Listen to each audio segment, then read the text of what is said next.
Let me take you straight into the thick of it. No warm-up, no gentle lead-in, just that bone-deep chill when you know something's about to snap, but you have no idea how loud it's going to get.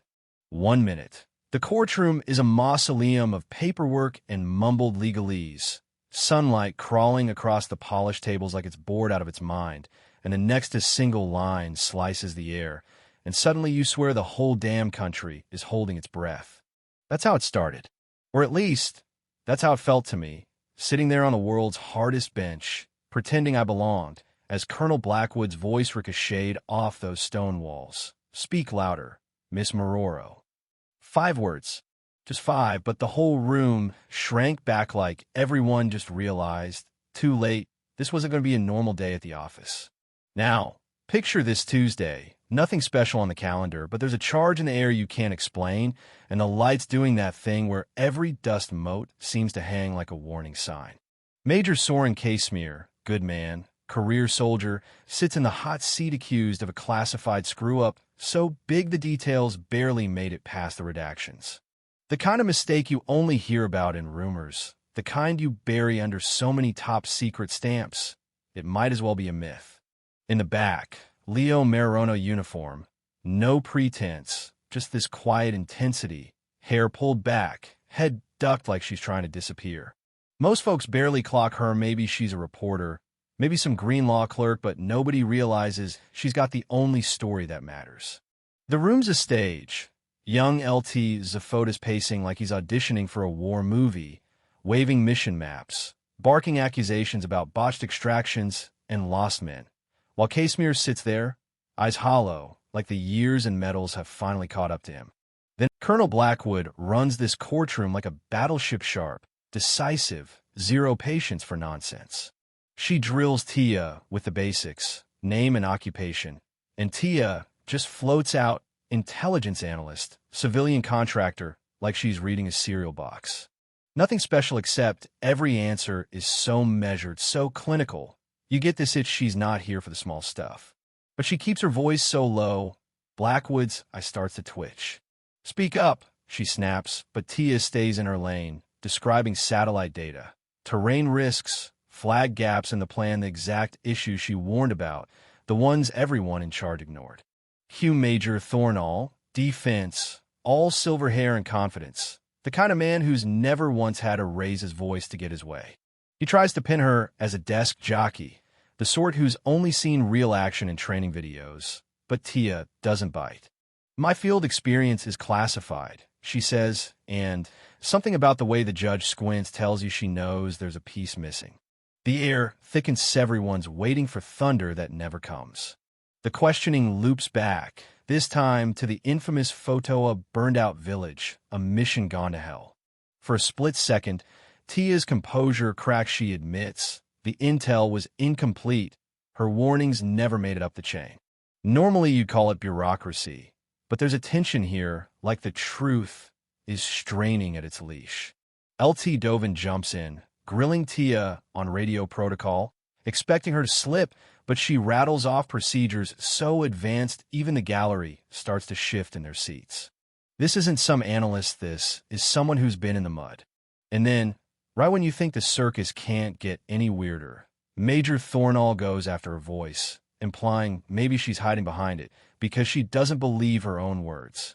That's when everything snaps. Blackwood, who's been barely holding her patience, says she'll strike the testimony unless Tia speaks up, and for the first time, Tia leans into the mic and says, almost too quiet to catch, "Phantom Sierra 72 Alpha." The room freezes. Blackwood's gavel slips, officers sit bolt upright, and for a beat nobody breathes. Because that's not a code you say by accident. That's a ghost story in uniform, a secret even the top brass hope to forget. Tia's eyes don't waver. Calm as midnight, she pulls a battered, blood-stained notebook from her bag, slaps it on the table. Real directives, not the sanitized core versions. Suddenly it all unravels. Major Casemere, the accused, was following orders from higher up, told to abandon his team after stumbling on evidence of weapons deals with hostile forces. Not incompetence, betrayal.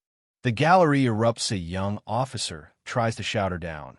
only to be silenced by an old vet who mutters, "Look at her eyes." No one forgets those eyes. Tia flips the notebook open.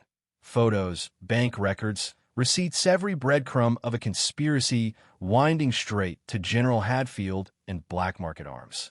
The judge's hands shake as she calls a recess, but Tia's just getting started.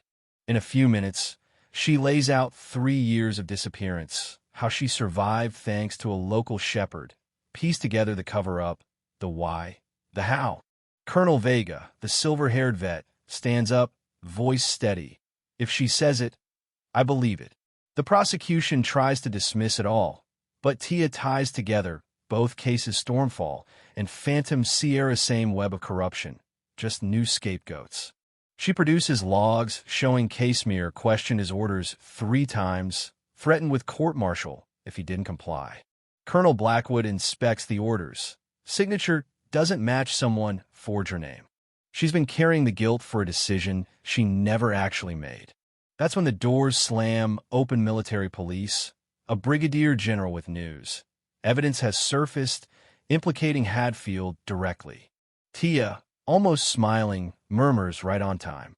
They take Tia and her evidence into custody, but Blackwood, now visibly shaken, insists she be kept in the loop. The families of the lost sit stunned as their years of grief turn into something raw: ranger, hope, disbelief. Tia approaches Casimir, who asks, "Why help me?" And she says, "Because you were a victim too. You questioned the orders." The weight hits him, and for the first time, you see how deep the scars run. Even as the courtroom empties, Tia stays, handing out belongings, telling families the real story behind each fallen name. It's not closure, exactly, but it's something. Colonel Vega finally says what everyone's thinking. "You taught us the job's not just about following orders, it's about protecting the truth." The sun is setting by then, gold slicing across marble floors, and as the investigation is reopened, Hadfield in cuffs. The courthouse feels less like a tomb and more like the start of a storm nobody can control. Tia walks out, shadows stretching behind her, and on the steps, Blackwood, no longer judge, just a soldier stripped of all illusion, stands beside her. No speeches, just 2 people who know ghosts don't vanish just because you name them. And you feel a justice, maybe flickering at the edge of dusk. But you also know how this goes. Some wounds never close, some fights don't end, and what's right or wrong is always tangled up with what's necessary and what's expected. So where does that leave us? Was justice really served, or did the system just buy itself a little more time? I want to know what you think. Share your story, your take on justice, loyalty, and what makes a real hero. Let's argue, let's get loud, because these stories, they don't finish in a courtroom, do they?